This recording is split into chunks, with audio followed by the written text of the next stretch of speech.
Tell me about yourself.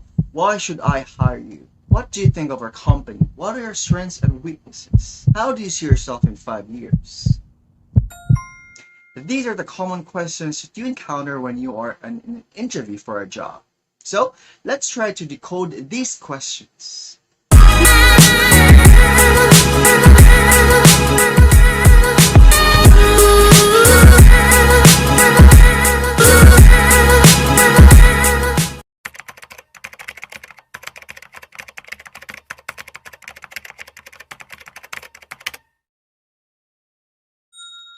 But before we do that, I have some 3 pointers for you. First one is dress appropriately. That means for men, your hair should be short and clean shaved for the bearer mustache.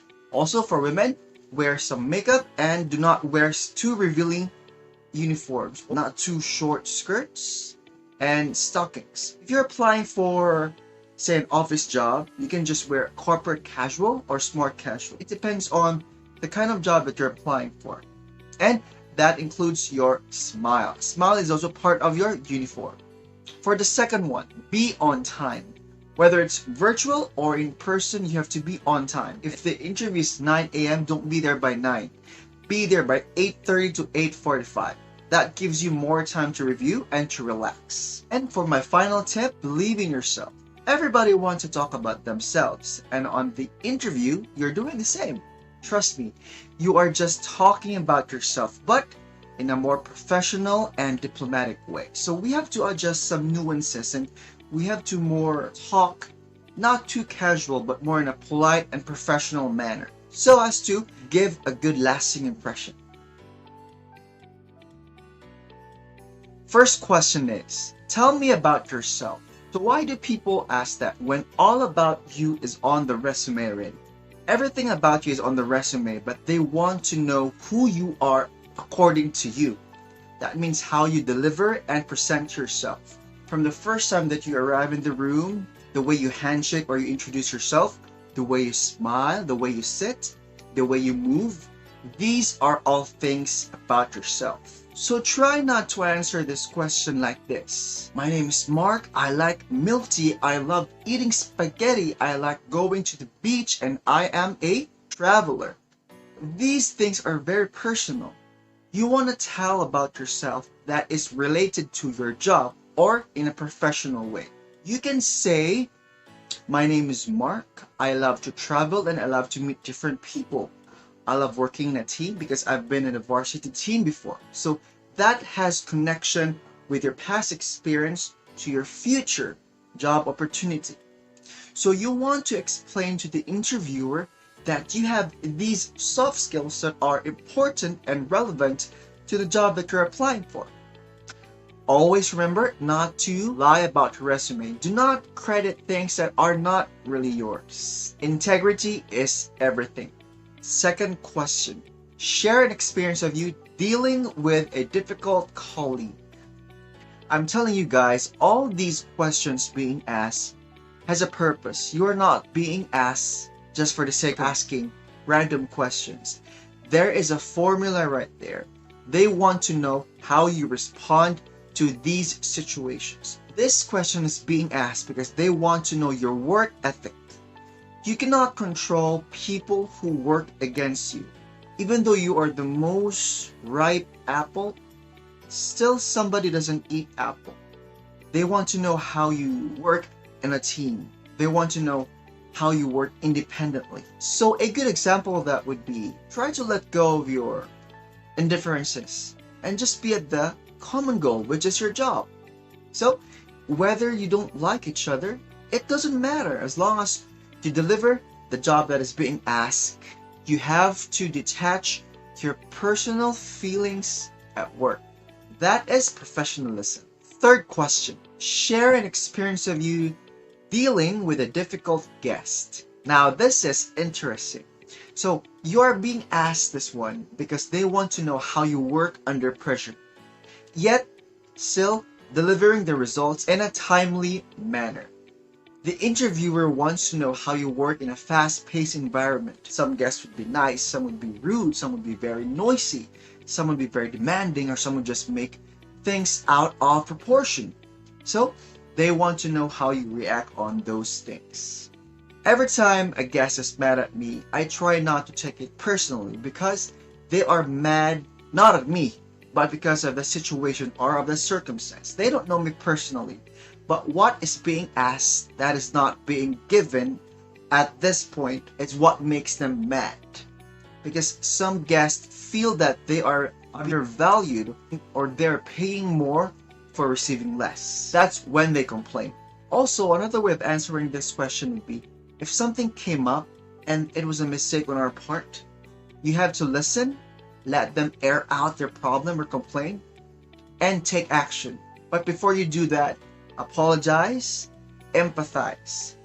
You acknowledge that there's something wrong. You acknowledge that you hear them well.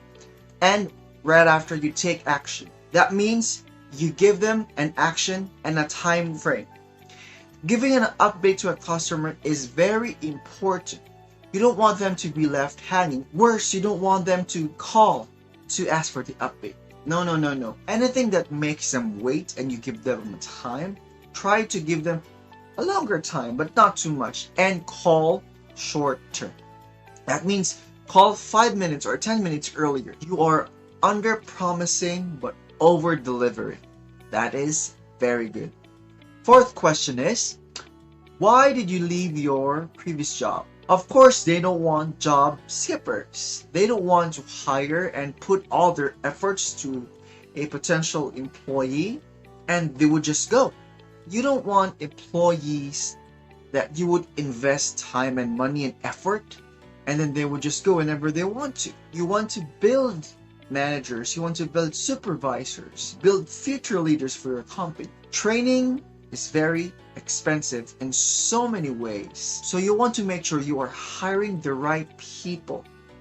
Fifth question, what are your weaknesses? Now, this is a very tricky question. Admitting someone's mistake or weakness is very hard, especially on an interview. Because on an interview, you try to present the best of you.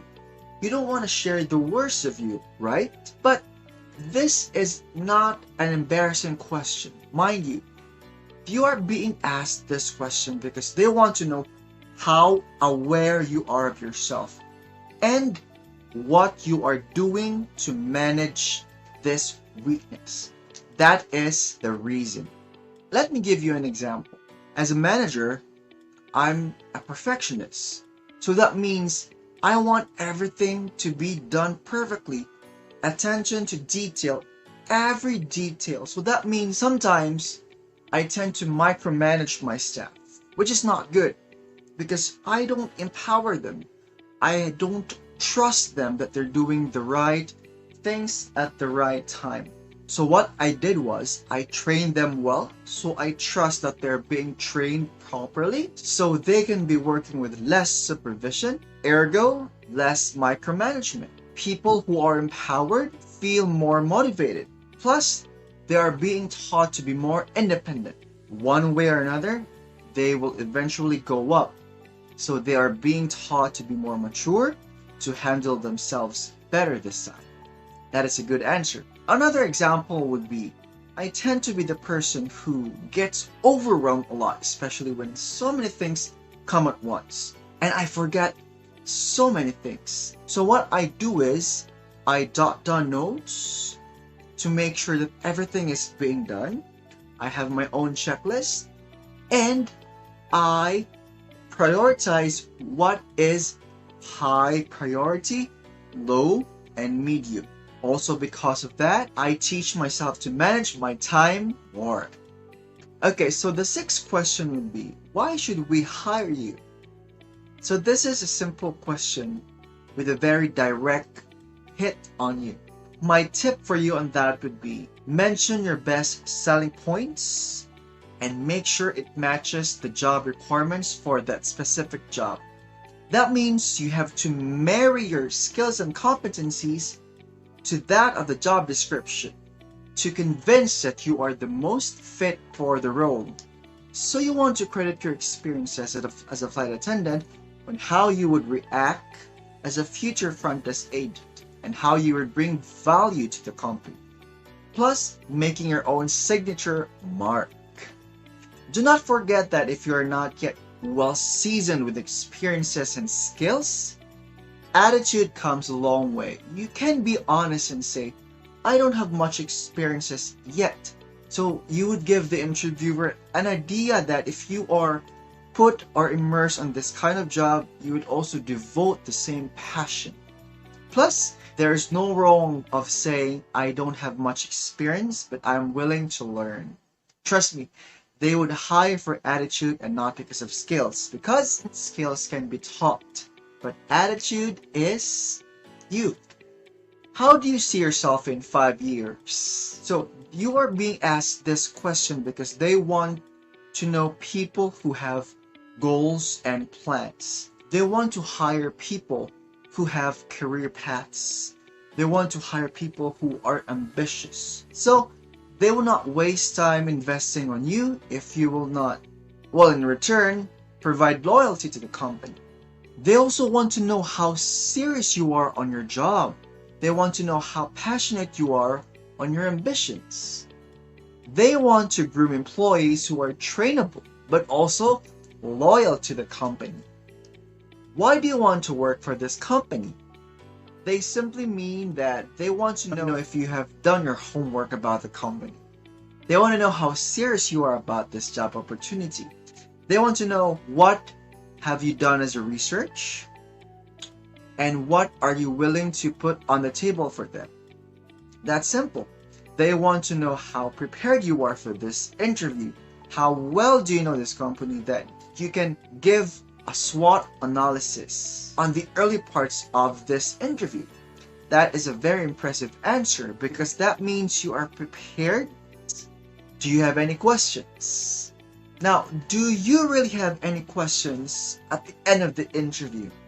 Should you ask a question or not?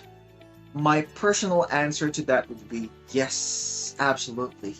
But do not overwhelm the interviewer. You don't want to choke them and ask many questions. For example, when will I hear you? Did I do good? Do you like me? When should I work? What is my salary? You don't ask these questions. You want to ask helpful and courteous questions. Why is it important to ask questions at the end of the interview? Simple. This is your opportunity to know more of the company, to know more about their culture, the systems being used, the processes, and you also want to know if this company is a fit for your demands or for your personal needs. You want to know if this company provides good benefits for employees once they're regularized. You want to know if this company is worth the time and effort, especially if it's far from you. You want to know if this company would be your anchor in advancing yourself in the future. You want to know if you see yourself growing with this company. These are the questions. So how do you ask that? Also, you can use this opportunity to ask real-time feedback about your interview. But just ask one question. Your reason would be, this is for the purpose of self-evaluation so you can improve yourself in the next interviews. Trust me, there's nothing wrong with being honest on interviews. So there you go, guys. Those are my essential interview tips for you. Make sure to come on time, dress well, and believe in yourself. Wear that smile, be honest, and you rock! Thanks for watching. Don't forget to subscribe and hit that bell button to get notified for new uploads. Take care.